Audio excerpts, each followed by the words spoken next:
Akala ko may ibig sabihin ang pag-like mo sa status ko sa Facebook. Nagre-reply ka rin sa Twitter. Akala ko, yun na.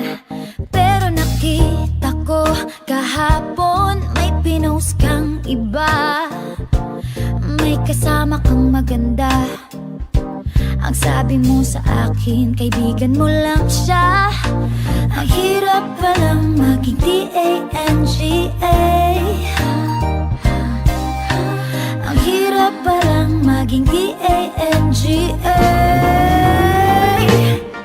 Pinapaasa mo lang ako kasi alam mo na crush kita. Oo, na crush kita. Pambihira o nung dati pa. May patanong-tanong ka pa kung sino yung nasa Facebook status ko. Hoy! Tungkol yan sa'yo. Yung sana ako na lang ang girlfriend mo.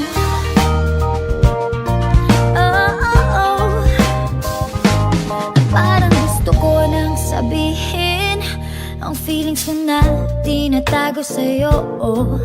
Para na akong pulis maka-stalker sa profile mo. Ano ba? Pero nang makita ko kahapon post mong may kasama ka, ang mundo ko'y nag-iba.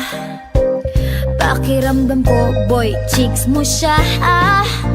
Ang hirap palang maging T-A-N-G-A.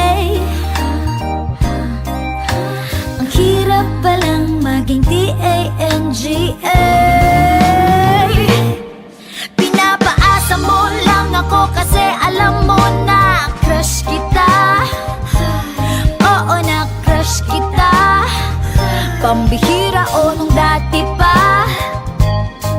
May patanong-tanong ka pa kung sino yung nasa Facebook status ko. Hoy! Tungkol yun sa'yo. Yung sana ako na lang ang girlfriend mo. Iniisip ko tuloy, napaaga ba paghihinala kung sa'kin may gusto ka.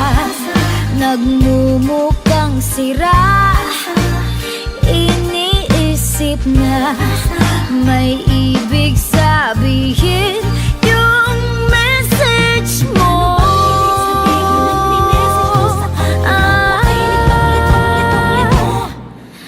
Ang hirap palang maging T-A-N-G-A.